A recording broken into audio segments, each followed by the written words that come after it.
అందరికీ నమస్తే. Welcome to big TV. నేను మీ గౌతమి.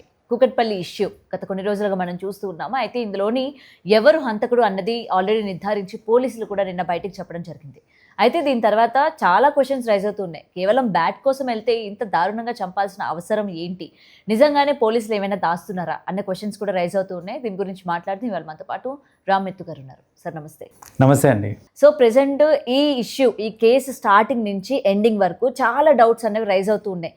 ఒకలేమో ఇంతకు ముందు సంథింగ్ ఏదో గొడవలు జరుగుని ఉంటే, ఒకటేమో దొంగతనంకి వెళ్ళాడని చెప్పారు. దాని తర్వాత హుండీలో డబ్బులు తీయడం కానీ ఒకరు అన్నారు. దాని తర్వాత ఇప్పుడు బ్యాట్ కోసం అని చెప్పి ఒక క్లియరెన్స్ రావడం జరిగింది. అండ్ బ్యాట్ గురించి పక్కన పెడితే తనకు సంబంధించిన లెటర్ ఏదైతే మిషన్ ఏ విధంగా వెళ్ళాలి, దొంగతనం ఏంటన్నది రాసుకుంటే అందులో ఎక్కడ కూడా బ్యాట్ గురించి మెన్షన్ చేయలేదు. అయితే పోలీసులకి తన బ్యాట్ గురించి చెప్పడం జరిగింది. అయితే ముఖ్యంగా బ్యాట్ గురించి వెళ్ళిన వ్యక్తి అంత క్రూరంగా 21 టైమ్స్ అంత దారుణంగా చంపే ప్రయత్నం అంటే అంత అవసరం ఉందంటారా? లేదా దీని వెనక మీరు ఆల్రెడీ కేసు కనుక మీరు ఫైండ్ అవుట్ చేస్తుంటే మీకు ఏం అర్థమైతే నిజంగా బ్యాట్ అయినా పోలీసులు ఏమైనా దాస్తున్నారు అనుకోవచ్చు దీని వెనక? అంటే ఇక్కడ కపుల్ ఆఫ్ రీజన్స్ ఉండొచ్చు. సో మీరు నిజంగా బ్యాట్ కోసమే వెళ్ళాడు అబ్బాయి అని అనుకుంటే సరే బ్యాట్ తీసుకున్నాడు. అయితే ఇన్ ద ప్రాసెస్ సైకలాజికలీ అతని బ్రెయిన్లో ఏమేమి ఉంటాయి అనేది first we have to do a little bit of analysis అండి. Right. So in this case చూసుకుంటే అసలు ఆ అబ్బాయికి ఆ బ్యాట్ కావాలి అని ఎందుకు అనిపించింది అని అంటే సహస్ర వాళ్ళ తమ్ముడు ఆ బ్యాట్ తీసుకుని వచ్చేవాడు రోజు ఆడుకోవడానికి. వచ్చి ఏంటంటే సాయంత్రం పూట్ల వాళ్ళు కలిసి ఆడుకునేవాళ్ళు. కానీ ఆ బ్యాట్ ఏంటంటే అతను నేను ఎవరికి ఇయ్యను, నేను మాత్రమే ఉంచుకొని నేనే ఆడతాను అనేసి ఇచ్చేవాడు కాదు బ్యాట్. చిన్నపిల్లలు ఖచ్చితంగా. సో అతను ఇక్కడ సైకలాజికల్ ఏంటంటే ఈ అబ్బాయికి ఈర్ష్య డెవలప్ అయిపోయింది. అంత మంచి బ్యాట్ అట్లీస్ట్ ఆడుకోవడానికి కూడా ఇవ్వట్లేదు వీడు, నాకు కొనుక్కుందామా అంటే స్తోమత లేదు. సో ఇలాంటి కేసులో ఇంకా దొరికింది ఒకటే ఆప్షన్ ఏంటంటే తీసేసుకుందాం అనే ఒక ఆప్షన్ ఉంది. అయితే బ్యాట్ తీసుకుందాము అనే థాట్ వచ్చింది, దానికి దొంగలిద్దామనే థాట్ వచ్చింది, బాగానే ఉంది. కానీ దీంతో పాటు ఒక ఈర్ష ఇవన్నీ కూడా డెవలప్ అయినాయి చూడండి ఇప్పుడు. ఎందుకంటే ఆ బ్యాట్ ఆ అబ్బాయి దగ్గర ఉంది, ఇయ్యమంటే ఇవ్వట్లేదు. సో ఆబ్వియస్గా ఏంటంటే అలాంటి ద్వేషం అనేది పెరగడం ఛాన్సెస్ ఉంటుంది ఇక్కడ ఇన్ సచ్ కేసెస్. రెండోది నేబర్సే కాబట్టి సహస్ర గురించి కూడా ఎంతో కొంత తెలిసే ఉండొచ్చు ఆ అబ్బాయికి. సో ఇప్పుడు ఏంటంటే ఆ అబ్బాయికి వాళ్ళ ఫ్రెండ్ సర్కిల్ అందరూ కామన్ ఫ్రెండ్ సర్కిల్ ఉంటుంది. తెలియగానే అంటే ఇప్పుడు ఆ అమ్మాయి చూడగానే వీడు ఫస్ట్ దొంగలించడానికి వెళ్ళాడండి. వెళ్ళిన తర్వాత బయటకు వచ్చేటప్పుడు ఆ అమ్మాయి చూసి వెన్ షీ స్టార్టెడ్ అలార్మింగ్, అప్పుడు ఇతను ఏంటంటే ఇంకా చంపడం స్టార్ట్ చేశాడు. ఈ చంపే ప్రాసెస్లో కూడా వాడి మైండ్లో ఏమేమి నడుస్తూ ఉంటుంది అని అంటే అన్నీ గుర్తుకొస్తాయండి. అంటే ఇప్పుడు నేను ఈ అమ్మాయిని వదిలేశాను అనుకో, మన ఫ్రెండ్స్ అందరికీ నేను ఇలా దొంగతనం చేయడానికి వచ్చానని చెప్పేస్తుంది, నా పరువు పోతుంది, అందరి ముందు నేను ఒక దోషిలాగా నిలబడాల్సి వస్తుంది, అండ్ ఈ బ్యాట్ కూడా నాకు దక్కదు, అండ్ నాకు ఇన్ని రోజులు వాడు ఇవ్వలేదు కదా వాళ్ళ చెల్లె, సో చంపేసినా ప్రాబ్లం లేదు. ఇలాంటి థాట్స్ అన్నీ ఒక్కటేసారి ఎలా అంటే ఫాస్ట్ ఫార్వర్డ్గా రన్ అవుతూ ఉంటాయి అన్నమాట. అలాంటప్పుడు ఏంటంటే ఆవేశంలో ఖచ్చితంగా ఇంత క్రూరంగా చంపడం అనేది పాసిబిలిటీ ఉంటుంది. So this is one thing. అయితే ఇదేదో నెక్ ఆఫ్ ది మూమెంట్లో చేయటమో ఇలా కూడా కాదు. ఆ అబ్బాయి ప్లానింగ్ చూసుకుంటే కనుక ఆ అబ్బాయి ప్లానింగ్లో కూడా ఎలా దొంగతనం చేయాలి అని రాసుకున్నాడే కానీ ఎలా మర్డర్ చేయాలి అని రాసుకోలేదు ఆ అబ్బాయి. అంటే ఇప్పుడు మీరు if you look at it, so ఆ పేపర్ మీద రాసుకున్న ఇది సినారో మొత్తం చూసుకుంటే కూడా it is more about robbery, not about killing. But అనుకుంది ఒకటి, జరిగింది ఒకటి, ఆ అమ్మాయి చూసేసింది. అసలు ఆ అమ్మాయి ఇంట్లో ఉందని కూడా తెలియకుండా నాకు తెలిసి వాడు వెళ్ళుంటాడు లోపలికి. బట్ ఆ అమ్మాయి ఉన్నా సరే పర్వాలేదు చిన్నపిల్ల కదా అనేసి ఏదో ట్రై చేశాడు, వర్కౌట్ కాలేదు, ఇంత దారుణంగా చంపేశాడు.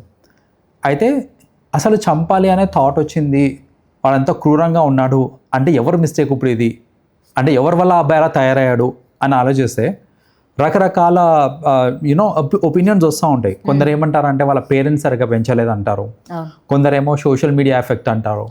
So you have a lot of opinions coming for it. కానీ అసలు what is a prime reason అనుకుంటే it's a mixture of all of these అండి. ఒక పర్టికులర్ ఇన్స్టిట్యూషన్ని కానీ అంటే వాళ్ళ స్కూల్ నేర్పించలేదు, వాళ్ళ పేరెంట్స్ నేర్పించలేదు, ఒకరిని నిందించడానికి లేదు ఇక్కడ.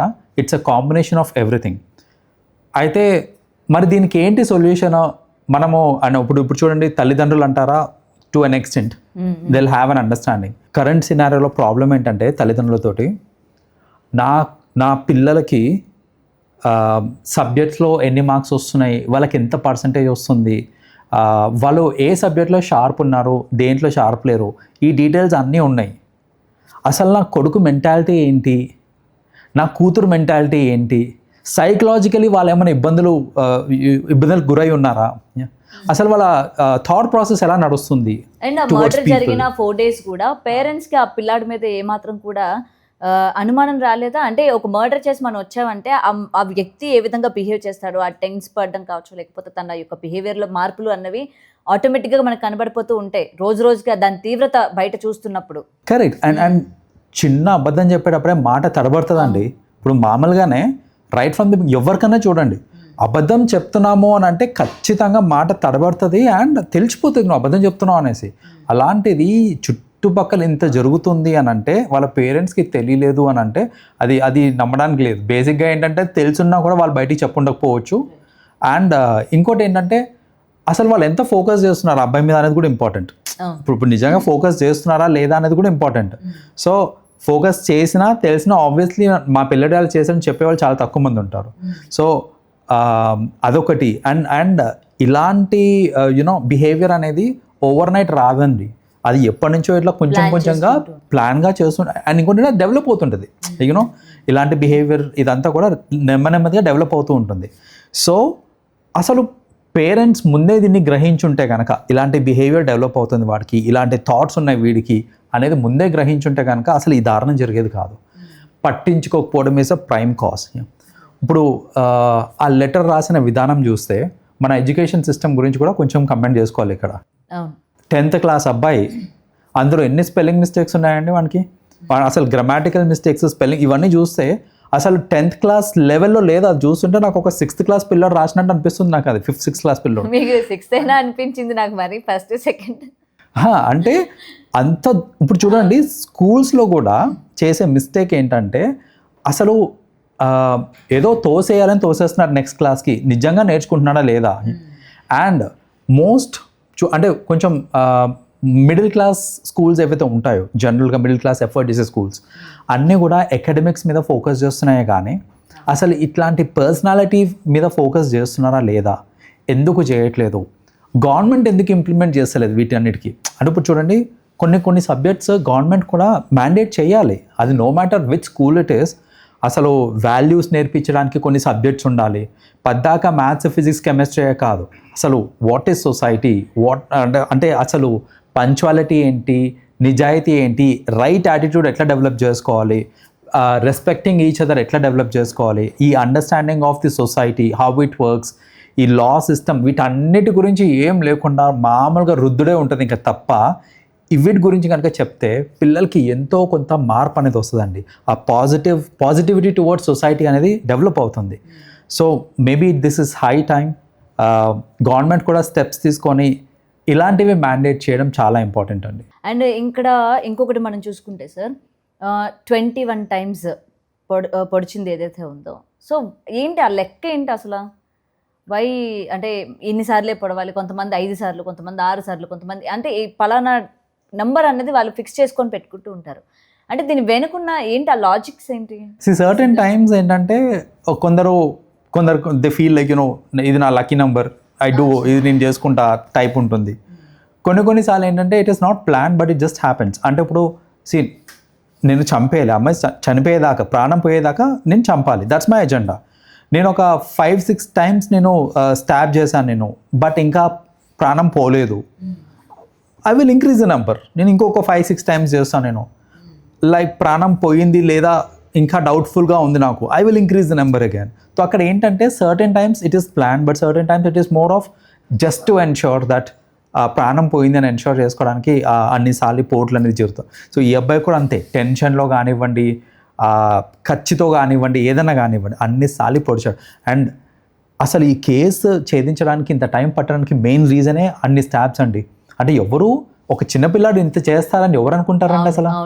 మెయిన్ డౌట్ రాకపోవడానికి కూడా మెయిన్ రీజన్ అదే. ఇప్పుడు అదే కదా, ఇప్పుడు చిన్నపిల్లాడు అంటే అసలు ఫస్ట్ ఆఫ్ ఆల్ చిన్నపిల్లాడు చంపాడంటేనే నమ్మడం కష్టము, అలాంటిది 20 సార్లు పొడిచాడంటే ఎవరు నమ్ముతారండి అసలు? సో అందుకనే అసలు ఫస్ట్ ఆఫ్ ఆల్ డిలేకి రీజన్ కూడా అదే. బట్ ఎనీవేస్ ఆ వచ్చిన క్లూస్ తోటి మన పోలీస్ కూడా చాలా క్లెవర్గా యాక్ట్ చేసి they have solve this case. It's a good thing. But anyways ఇలాంటి కేసెస్ ఫర్దర్గా జరగకుండా ఉండాలి అని అంటే ఖచ్చితంగా లాస్ కూడా టైటన్ అవ్వాలండి. ఇప్పుడు చూడండి వన్ మైనర్ అబ్బాయి, సో ఆబ్వియస్లీ కొందరు ఏంటంటే యాజ్ పర్ లా చూసుకుంటే పనిష్మెంట్స్ డిఫరెంట్గా ఉంటాయి, మైనర్స్కి పనిష్మెంట్స్ డిఫరెంట్గా ఉంటాయి. లైక్ బట్ అదే ఒక మేజర్ చేస్తే it would have been totally different. కానీ ఆ క్రైమ్ ఇంటెన్సిటీ చూస్తే ఒక మైనర్ చేసిన ఇంటెన్సిటీ లేదు ఆ క్రైమ్.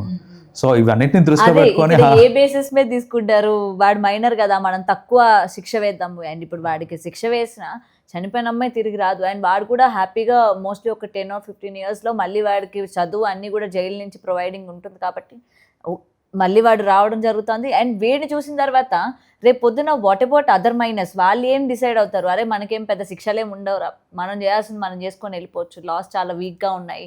సో మనం ఏదున్నా కూడా మైనర్ అన్నది ఏదైతే దృష్టిలో ఉంటుందో అది జనాలందరిలో కూడా బాగా ఎక్కించడం అన్నది ఇక్కడ మనం కీ పాయింట్గా తీసుకోవాలి. Correct. ఏం చేసినా మనం మైనర్స్ కదా, మనకు అంత పెద్ద శిక్షలు ఏమి ఉండవులే, మనకు అంత పెద్ద ఉరి శిక్షల వరకు ఏం తీసుకుపోరు, మన లైఫ్ గురించి ఆలోచిస్తారు.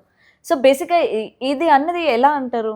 అదేనండి, ఇప్పుడు ఈ కేసులో చూసుకుంటే శిక్ష కరెక్ట్గా పడడం ఈజ్ ఇంపార్టెంట్. ఎందుకంటే this should not stand as an inspiration to any other kid. So వాళ్ళని ఎవరిని కూడా మోటివేట్ చేయడం for the wrong doing, motivate చేయకుండా ఉండడానికి చూసుకోవాలి.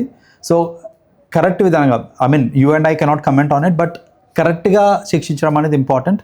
బికాజ్ రేపొద్దున మీరు అన్నట్టు ఈ మధ్య చిన్నపిల్లలకి ఈ సోషల్ మీడియా యాక్సెస్ ఉండడం వల్ల ఫోన్లు చేతికి ఇచ్చేస్తూ ఉన్నారు. వీటిలో రకరకాల ఓటీటీ ప్లాట్ఫామ్స్లో రకరకాల మూవీస్ చూస్తూ ఉన్నారు. మూవీస్లో కూడా కొన్ని ఓటీటీస్ అయితే స్పెషల్లీ క్రైమ్ మూవీస్కే ఎక్కువ ప్రిఫరెన్స్ ఇస్తూ ఉంటారు. సో ఇలాంటివన్నిటికీ యాక్సెస్ ఉన్నప్పుడు obviously there are couple of things that we have to do అండి. అంటే ఇలాంటి అరికట్టాలనంటే ఒకటి ఏంటంటే parental control is very important అండి. ఇప్పుడు సోషల్ మీడియా దీన్ని చూసుకుంటే కనుక పేరెంటల్ కంట్రోల్ ఇవ్వడం ఎక్స్ట్రీమ్లీ ఇంపార్టెంట్. చాలాసార్లు I have seen like parental controls ఏం లేకుండా పిల్లలకి అది social media I mean phones అవి ఇచ్చేస్తూ ఉంటారు. దాంట్లో వాళ్ళు చెత్త కంటెంట్ మొత్తం చూస్తూ ఉంటారు. దాంట్లో అన్ని రకాల కంటెంట్ ఉంటాయి మనకి, లైక్ యూనో ఎక్స్ప్లిసిట్ కంటెంట్ ఉండొచ్చు, లేదా ఇలా క్రైమ్కి సంబంధించిన కంటెంట్ ఉండొచ్చు. ఇలాంటి కంటెంట్ ఉన్నప్పుడు ఏంటంటే ఆబ్వియస్లీ దాని నుంచి ఎంతో కొంత మోటివేట్ అవుతూ ఉంటారు, నేర్చుకుంటూ ఉంటారు. ఇప్పుడు ఈ అబ్బాయి కూడా చూడండి, he had taken it from some or the other social మీడియానే అయి ఉండొచ్చు. లేకపోతే అంత అవగాహన ఎట్లా వస్తుంది? ఒక గ్యాస్ సిలిండర్ తీసుకురావాలి, దాన్ని లీక్ చేయాలి, తర్వాత పేల్ చేయాలి. ఇక్కడ ఒక అదృష్టం అన్నది ఏదైనా ఉందానంటే అదే, ఒకవేళ అది కానీ జరిగినట్లయితే ఈ రోజు ఆ ఏరియాలో ఎన్ని ఫ్యామిలీస్ చనిపోయి ఉండేవి. అబ్సల్యూట్లీ, అది ఇప్పుడు వేరే మేజర్ యాక్సిడెంట్ అది. అదే రైట్. సో అది ఎంత ఆలోచించకుండా అసలు వాడు కూడా ఇంపాక్ట్ అయ్యేది, చెప్పాలంట చేసే టైంలోనే వాడు కూడా ఇంపాక్ట్ అయ్యి ఉండేది అది. సో అలా ఈ సోషల్ మీడియా వీటన్నిటికీ మనకి యాక్సెస్ని లిమిట్ చేయాలి అని అంటే పేరెంటల్ కంట్రోల్ చాలా ఇంపార్టెంట్ అండి. It is high time you know మన parents they have to bring in a lot of parental control applications. దాని మీద వాళ్ళు అవగాహన పెంచుకొని వాళ్ళు అప్లికేషన్స్ అంటే పిల్లలకి ఇచ్చేటప్పుడు స్పెషలీ పేరెంటల్ కంట్రోల్స్ని ఆన్ చేసి ఇస్తేనే better. That is one thing అండి.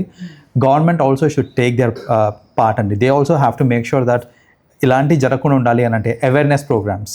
అండ్ నేను చెప్పినట్టు స్కూల్స్లోనే కిడ్స్కి రైట్ సెట్ ఆఫ్ అవేర్నెస్ ఇచ్చారు అని అంటే కనుక మనకు అసలు ఏ ప్రాబ్లం లేకుండా ఉంటుందండి. Right, thank you sir. For more videos like this, subscribe Big TV channel.